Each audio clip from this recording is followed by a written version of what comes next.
like base load, everything fine. That will be done.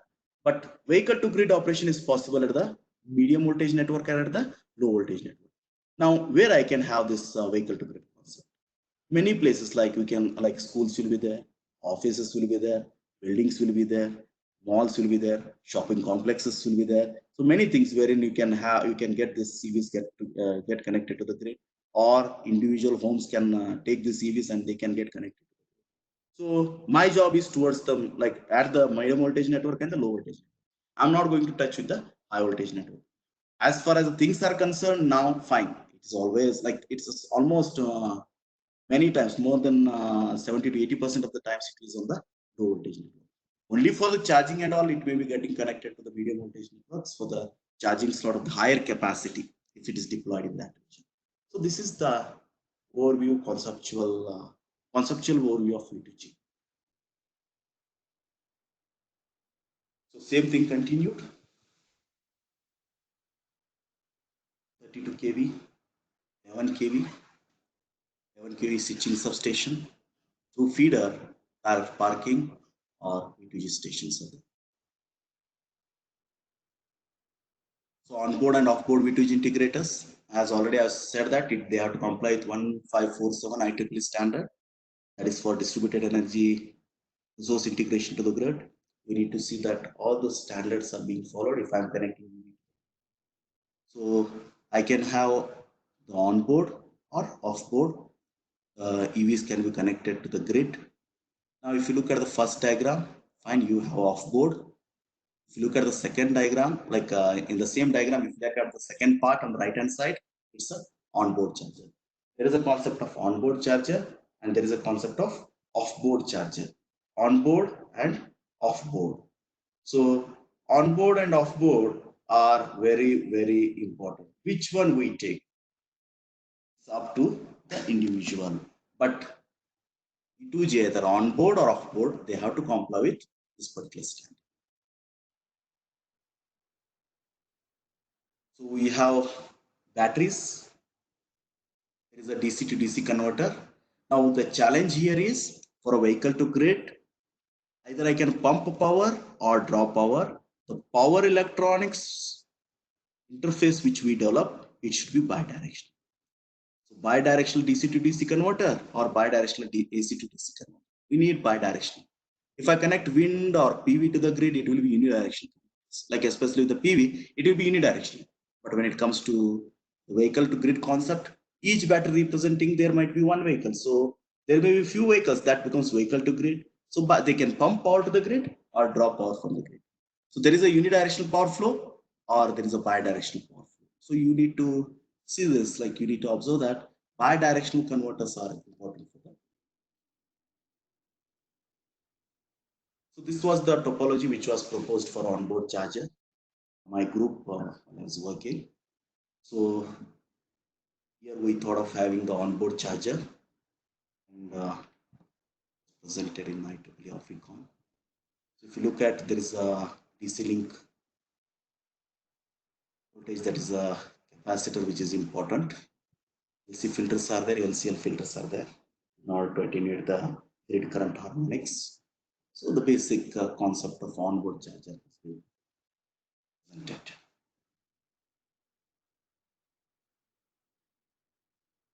It consists of two power stages. That is already I told you, there is a bidirectional DC to DC converter and bidirectional DC to AC converter.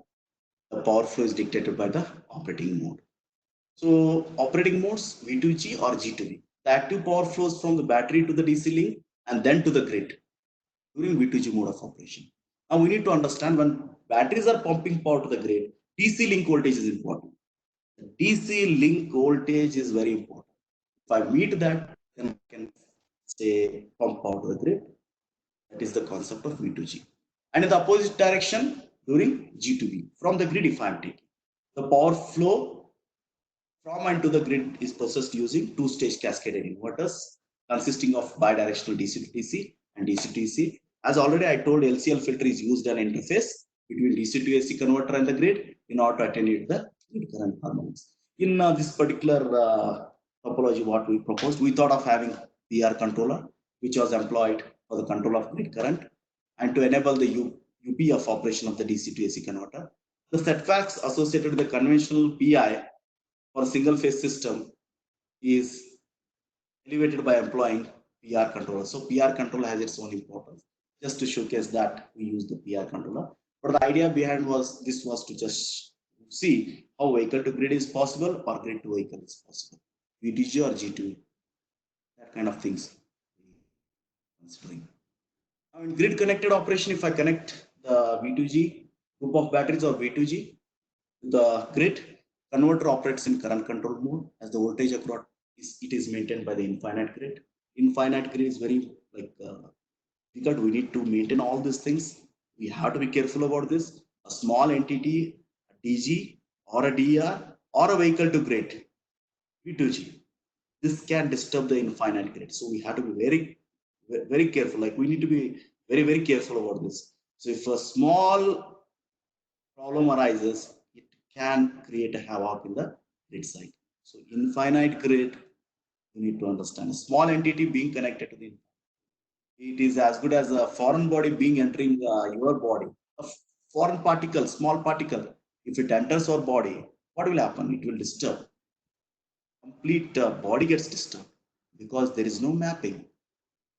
That there is a pus formation or there is something till it is being removed. So if it is managing the pH levels and other bio-related things, fine, it can be placed in the grid. That is the same example here. Small DG being connected to the infinite grid, it should not disturb the infinite grid. That should be the motor idea. Thus, for proper operation, synchronization of the grid voltage is mandatory. So it can be achieved using phase lock loop, which can generate an in-phase component of the grid voltage and eliminates the harmonics present. So LCL filter, it is there to say reduce the harmonic distortion in the grid current being injected. So G2V mode of operation, V2G mode of operation. In case of G2V mode of operation, sinusoidal current from the grid is in phase with the grid voltage.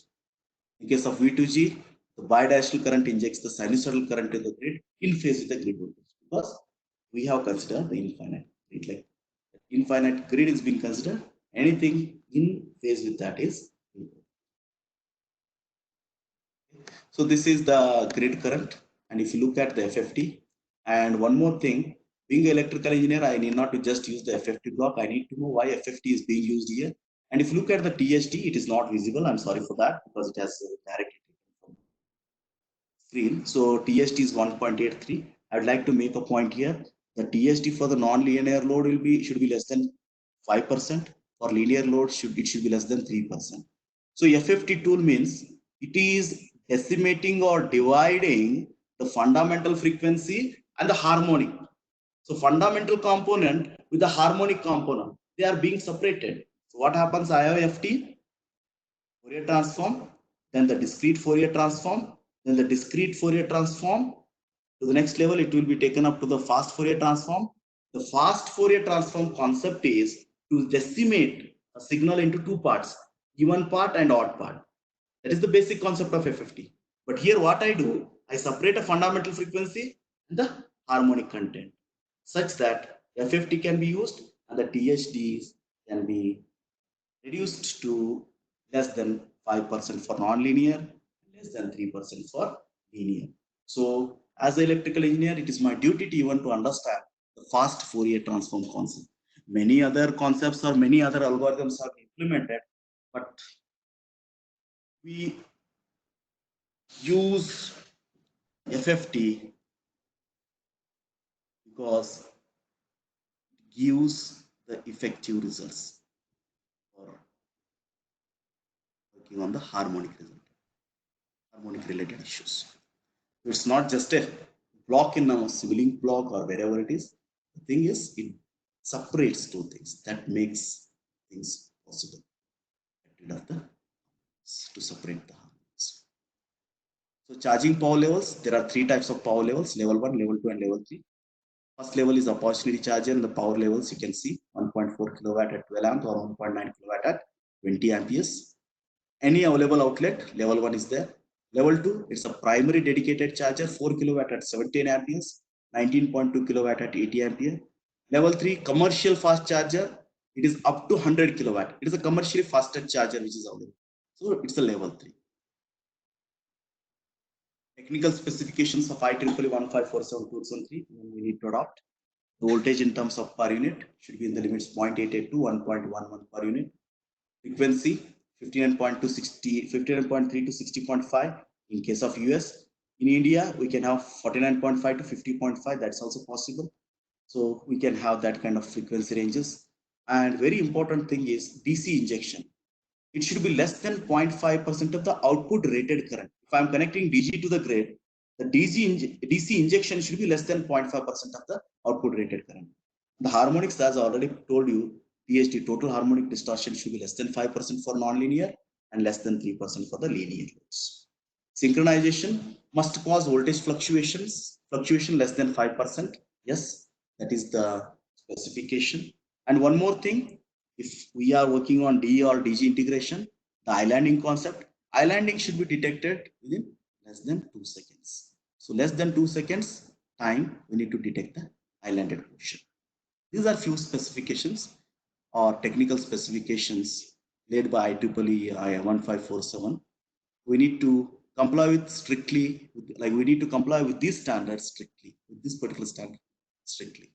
Your offboard integrator V2G or onboard V2G integrator has to comply with this. So power losses and power quality for Belgium test grid. This was adopted, taken from one of the article. So without PVs, what is the peak load? Uncoordinated charging, coordinated charging.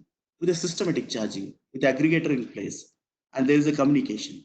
If you look at peak load in terms of kilovolt ampere, like if you look at, that is a 23 for without PVs, that is plug-in electric vehicles. For uncoordinated charging, it is 36, coordinated is 25. Line current, node voltage, power losses. So power losses, if you look at, without PVs, uncoordinated charging and coordinated charging. So this is the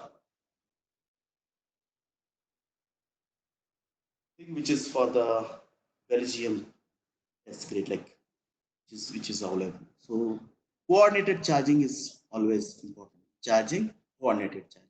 Uncoordinated charging will have its own impact. Look at the figures there.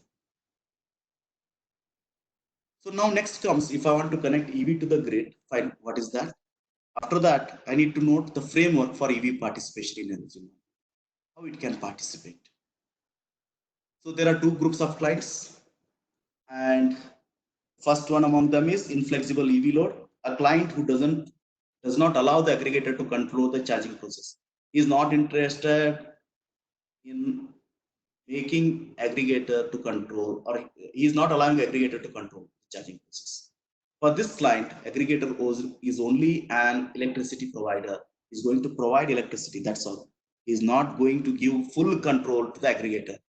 So he is just the electricity provider. Aggregator is just the electricity provider. But flexible EV load, a client who allows the aggregator to control the charging process. That is bidirectional communication, the charging, everything is possible, which means that its requirements must be satisfied. So inflexible EV load and flexible EV load. Inflexible EV owner, flexible EV owner. Inflexible is not ready to give the rights to the aggregator to control the charging process. Inflexible EV owner is giving all rights to the EV owner, like aggregator, to control the charging process. So EV aggregator architecture, if you look at, so there are two things here. One is DSO and other is TSO, distributed system operator. TSO is transmission system operator. So there is a concept of generations, generating companies, GenCos, transmission companies, TransCos, distribution companies, DISCOs. So GenCos, TransCos, and DISCOs. DSO is distribution system operator. TSO is transmission system operator. So I can have DSO and TSO. Energy market will be there. Electric vehicle aggregator will be there. Electrical vehicle aggregator will take liberty in mobilizing the electric vehicles, and it starts interacting with the EV loads. The EV owners, if they are flexible, fine, well and good, it will take the control. If they are inflexible, okay, whatever is there, it will just help them. It will just provide the service. So for a flexible EV load, EV aggregator will have a lot of things to say it to the grid control center based on the flexible EV loads. So bid validation, if you look at from DSO to EV aggregator, then there is a bidirectional communication. Then there is unidirectional communication from the inflexible EV load to the EV aggregator. Then the selling bit is there. buying bit is there, it is related to the EV aggregator architecture. So energy market is being brought inside this. So energy market, it depends on many parameters. So those parameters, EV has to integrate, like EV has to work in in unison with this particular electricity market, and at the same time the EV owners, such that EV aggregator architecture is possible with this particular setup. The aggregator can present the following bits in the electricity market: buying bit in the energy market, that is the aggregator purchases electrical energy from charging the EV at lowest price. The sellers are generators. Selling bid in the energy market, if V2G available, aggregator can offer electrical energy in the electricity markets. The buyers are other electricity retailers. In buying bid, the sellers are generators. In selling bid, the buyers are electricity retailers. Selling bid is the ancillary services market. The aggregator offers reserve services and buyers are the TSO and TSO. So this is one more conceptual view, or this is how we need to take care of. I can connect EVs to the grid. I can connect EV to the grid, it becomes vehicle to home. If I connect EV to EV, it becomes vehicle to vehicle. If I connect vehicle to grid, it becomes V2G. So vehicle to home, vehicle to vehicle, vehicle to grid. V2H, V2V, V2G. V2G group of EVs being connected. Where to connect it? In the distribution network to some of the bus. So in this particular diagram, it is being connected to the J bus. There are loads also. There is a home grid. Through home grid, the gridable electric vehicles are connected to the grid. That is, aggregator is taking part in making or providing an interface for connecting these EVs to the grid. That is, gridable EVs to the grid. One more option is, some may question, if the EVs are connected, what will be the impact on the power system? What amount of time I need to spend? How I need to strategize? All those things will be there. So EVs have to enter. EVs will enter the charging slot, the parking lot and the charging slots. And after being served, they leave the charging stations. So for that, we made an attempt to develop a model for EV parking lot occupancy. So for example, there is a EV parking lot, whether all the lots are being full, so all the places are being full, then it should send a signal that no place is available for newcomer. So that we need to take care. So for that, parking lot occupancy is important. Once the parking lot occupancy is studied, next level is to interact with the remote side terminal unit or remote or a roadside unit. We call it as roadside unit in case of intelligent transport system. We can call it as a remote side unit in case of aggregator. So what it will do, it will collect the information. So for example, 500 vehicles are being in parking lot.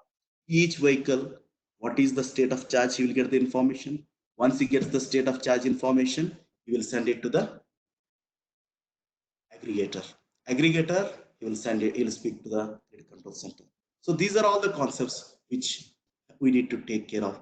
So this is one attempt to study that. That is, we thought of working on the EV park lot occupancy, how many EVs were being placed, all those things we can study.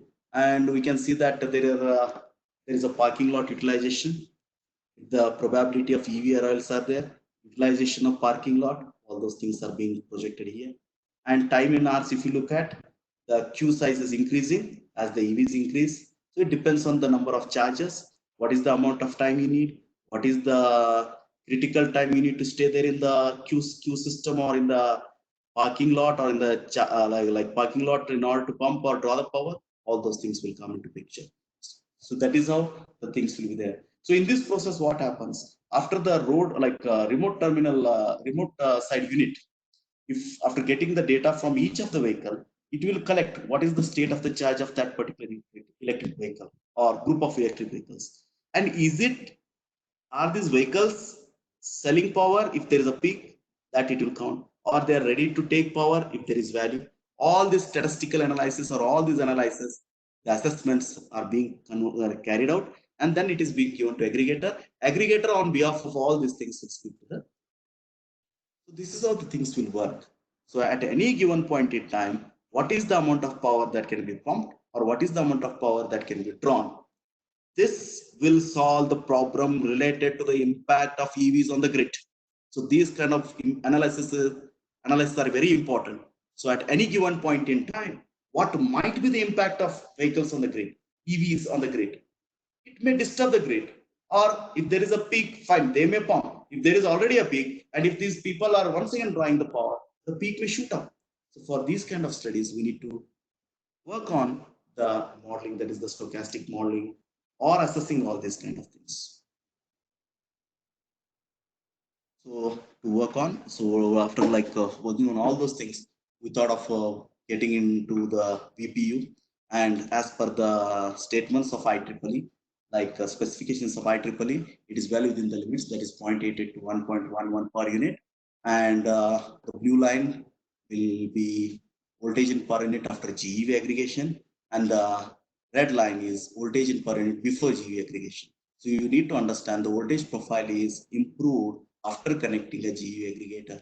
And the second diagram, power losses and the voltage in per unit before GeV and after GeV. Power losses are reduced and the voltage per unit is being increased. So this was the case study which was carried out by us. So next concept is how is that I support V2G, ICT support, information and communication technology support, V2G. Now we need to understand.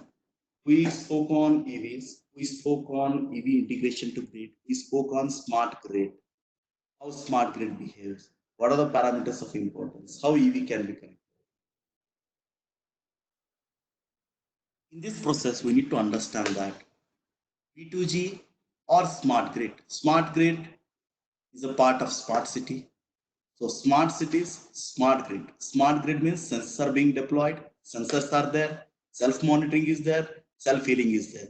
Self-monitoring means sensors. Self-healing means there is someone who is going to control it. For this, communication is required. We need to have sensing technology, we need to have communication technology, we need to have monitoring technology, we need to have complete network. So communication, computation, power system analysis, and then working on the aspects of V2G. So V2G can be considered as a cyber physical system. Now this is a buzzword, cyber physical system. Yes, many of you might be working on cyber physical system. Even our power system is a cyber, like a power distribution network is a cyber physical system. Now physical part is generation, transmission, distribution, and the customer. If you look at the cyber part, sensing, actuation, communication channels, grid control center. Let it be SCADA, let it be RTU, let it be PMU, all those are a cyber. There is a cyber security associated, like cyber concept associated with it. So cyber security is important. Once the cyber is integrated with the physical world, so it becomes cyber physical system. So V2G is also a part of cyber physical system. So it's not only working on the physical part of the power system, even you can plan those who are willing to take up the challenges in the concepts of cyber, they can work on this concept of cyber physical systems. And one more thing, like many of you might be thinking that cyber security, what we have in case of computers or in case of your systems, what you use, it is the same with power systems. No, it's not like that, because control software cannot be updated so easily. You have to have something as an alternative for that. I cannot just update the antivirus software every day in case of power system, the way I do it in my computers or I do it in my other systems. It's not possible with the power system. So the strategy should be different. Even though I take into account the protocols which are there from the cyber side, but the strategies should be totally different. I cannot go for the cyber security in the same way I used to do it for other systems or laptops or the nodes or any other system. For power system, the approach is different. You can have your the existing DES or AES algorithms, the security algorithms, fine, ciphertext, encryption algorithms, you can have it. But managing it is not the way it is being managed in the other systems. So it becomes a bit difficult for a power systems engineer or power system related security. So we need to be careful. Aspects. So cyber physical, there is a physical world, there is a cyber system, there is a sensing part, there is actuation. I told you there is sensing, there is actuation. You sense something, okay, actuate. If temperature has increased, do something to control it. That's actuation. Physical world is there, cyber system is there. In between, there is a communication network. So cyber physical systems. So vehicle to grid or your smart grid or your power distribution network is a cyber physical system. So communication, yes, if you look at, we have different things here. So if you go for TCP/IP, we have 5 layers: the physical, the data link, the network, the transport, and the application. On the other side, you have V2G.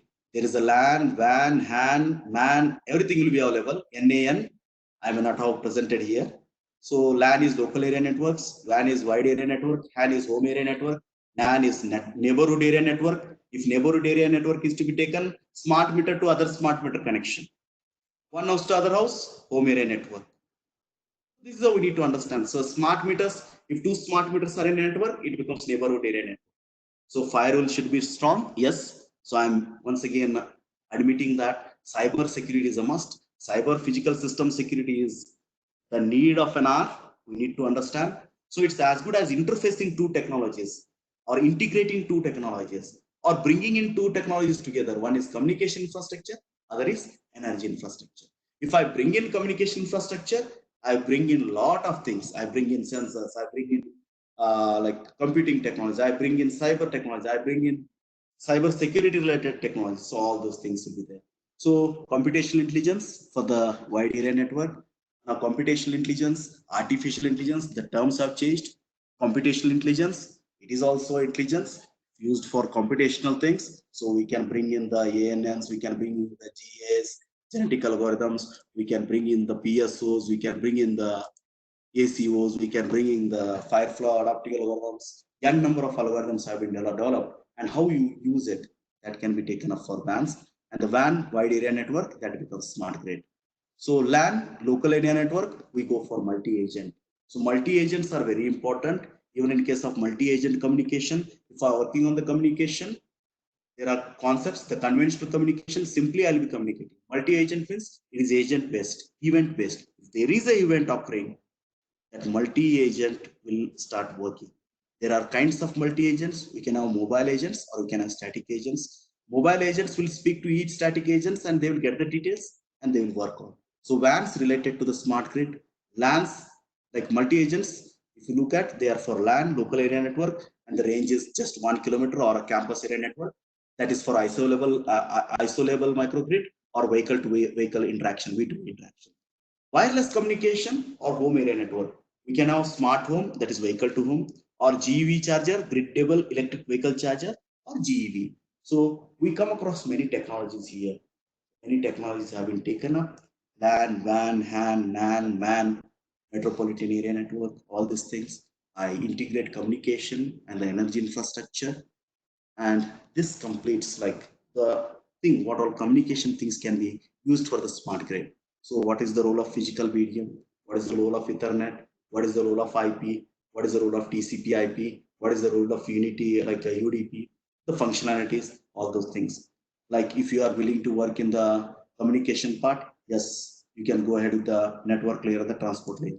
If you are willing to work in the communication part, touch upon the physical layer. If you are willing to work in the things which are just sandwiched, go for MAC layer. So many things are there. We need to integrate and we need to bring it into the power system. I usually tell my students that once I go to ATM, I draw the money, I draw the amount, immediately I get a SMS saying that this amount of money has been credited or debited, whatever it is. But if the power system is to be made small, that has to be done. What amount of power I have pumped, immediately I should get a SMS or I should be alerted. What amount of power I have used, consumed, that SMS should be there. So there is a wide scope for ICT engineers, the communication engineers, to get integrated and start working on these kind of aspects.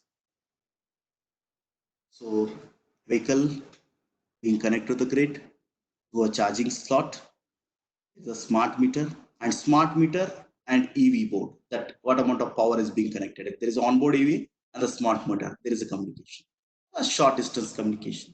We can have Wi-Fi's, different Wi-Fi's, 802.112G, whatever it is, 802.11A to 802.11G.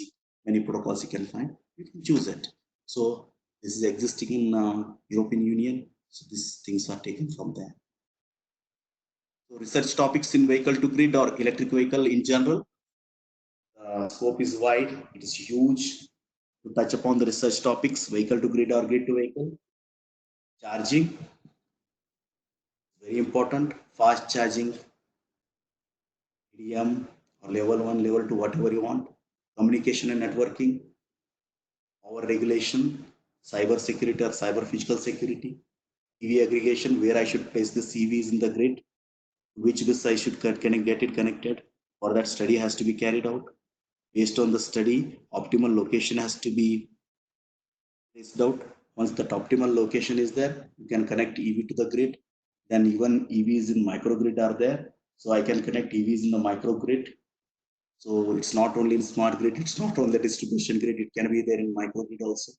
Then the analysis and simulation models. Analysis in the sense electrical vehicles are moving from one end to other end. What is that? How many vehicles? What is the pattern? Electrical vehicle traffic pattern. If I'm working on EVs, how many EVs are moving or they are there in my area? And how many of them are passing by this particular charging slot such that I can tap them, tempting them, giving some incentives and ask them to participate in power generation or power transaction with the grid. So these kind of analysis and simulation models. So the topics are huge. You can work on V2G, G2V, the power electronics, the power system side, the charging side, the battery management side. Now the battery management systems, yes, the stochastic modeling there. What is the state of charge, estimation, SOC estimation, alpha filter, stochastic, everything is being done. But still, what is the way out? How to get the accurate things? So all those things. So these are some of the topics associated with EVs or vehicle to grid.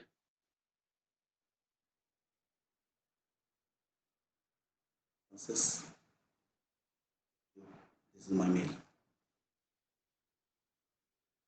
Mega, over to you. Thank you, sir. Now we will be moving on to the question answer session. The first question is, what is the effect of V2G on battery life of the electric vehicle? What's the question? What is the effect of V2G on battery life of the electric vehicle? Battery life. Yes, sir. Actually, V2G is for multiple batteries. One EV, one battery. If I'm connecting the battery to the grid, fine, there I can have bidirectional thing. I can pump or I can drop. Fine, always battery degradation will be there. Right? So one EV, one battery, if you are working with the existing technologies, that should not hamper, but degradation will be there. We need to be prepared for that. That are the challenges. Next question, please. Next question is, the use of transparent solar cells on electrical vehicles has gained popularity. How does it supplement battery and how will it increase the efficiency of the vehicle? Now, what happens is these solar rooftops are there on EVs. So using that, your battery gets charged and you are moving. Fine, well and good. But efficiency in the sense, once again, it depends on the PV module, and you support the battery using that. You charge the battery using that. So that will be efficient. But once again, intermittency will come into picture. How many hours of driving range you are going for? Is it 40 kilometers, 100 kilometers? So it depends. It's a stochastic in nature. Yes, we can have rooftop EVs, rooftop PVs to say charge the batteries. Battery life, it depends. Like already I told you, the challenge is the battery degradation. So here and there we can get out of it. That's not a problem. But fine, PV can be used for charging. Even small winds can also be connected. So this kind of modeling was done way back in 2001 by the University of Delaware by Professor Campton, and he came with these studies. But still, they are not gaining that popularity that which was expected. Next question. As per slide 19, how does V2G serve as a distributed load? Slide 19.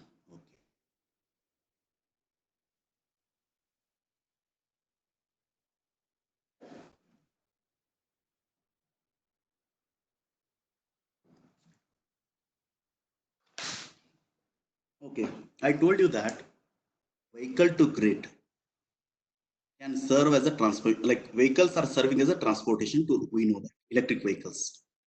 At the same time, they can serve as a distributed source or distributed load. Distributed source in case of peak if they are supplying power. In case of valley, if they are drawing power, the vehicle to grid becomes distributed load. Next question, please. For grid or utility providers, is the electricity load of charging stations problematic?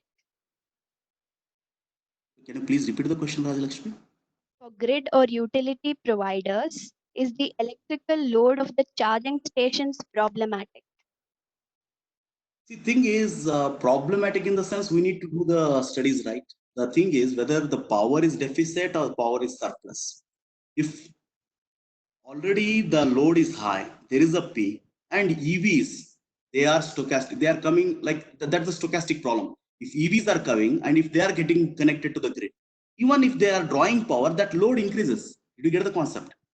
So we need to understand this. Yes, utility, aggregator, and the EVs, they have to have integration. That's why aggregator has to play a prominent role here. There should be a communication. So TSOs, DSOs all have to join hands such that the grid and the load, like generation and the load balance should be there. If that mismatches, frequency varies and it can lead to the power system, like the instability, like it may enter into unstable state. So we need to understand that there should be a strategy. So what amount of impact it is going to have on the grid, that we need to take care of. Okay, so there should be communication between utility, aggregator, and the EVs. And all of a sudden, many EVs come, and if they drop power, it's a difficult situation. Next question, please. Next question is, how are electrical vehicles modeled? What are the different modeling techniques of electric vehicle in analysis and power system? Electrical vehicles, in the sense, the vehicles what we are having in India now. Say, for example, the electrical car developed by EV India, and many vehicles are there. Honda Kona has come. Even we have Tata Nexon, Tata Tigor, Mercedes, Nissan Leaf E Plus. So they are designed based on the particular standards. So that standards may not change. Right? So that will be they will be maintaining the same standard as per the IEEE 1547. If the onboard charger is there or offboard charger is there, what is the battery charging capacity? How many hours it will run? Some vehicles will run 350 kilometers, some will run 140. It depends. Next question. What are the current challenges in India for V2G concept? Okay, current challenges, there are many challenges. There are many challenges. It's not that easy because I have not seen any charging slot or parking lot near me, near the university. Yet we are not yet started. The challenge itself is to start with. So the initial investment is huge. Infrastructure is required. So to have that infrastructure, a lot of money, a lot of amount has to be pumped inside. So in the issues and challenges, I spoke on that. At the same time, on the V2G limitations, I spoke on the same thing. So the challenges are related to the battery. The challenges are related to the electrical infrastructure and the communication infrastructure. The study related to the number of electrical vehicles in the city or town or the locality where the things have to be deployed. All these things are a big challenge. Next question. That will be all, sir. Thank you, sir. Now I'd like to make an announcement. We are conducting a quiz based on the webinar for all the attendees. The assessment will be based on timing and the marks obtained. 2 winners will be declared and will win Amazon vouchers worth 100 rupees. Now I request make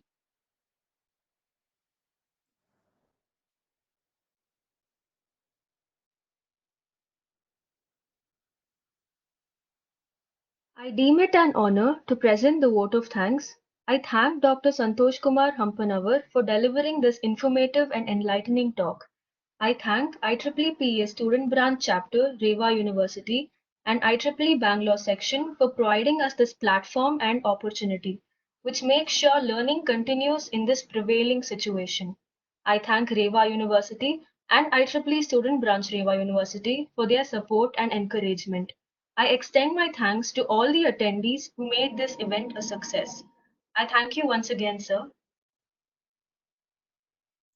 Thank you, Meghna. Thank you for the opportunity to deliver this lecture. Thank you, attendees, for patience hearing. Thank you. And you can just shoot the mails if you have any queries to my mail ID, which is already available in the slides, which will be distributed. So sent to you people. A feedback link and the link for the Google form where you can fill the quiz answers will be provided to your mail IDs. Please do fill it in. Thank you.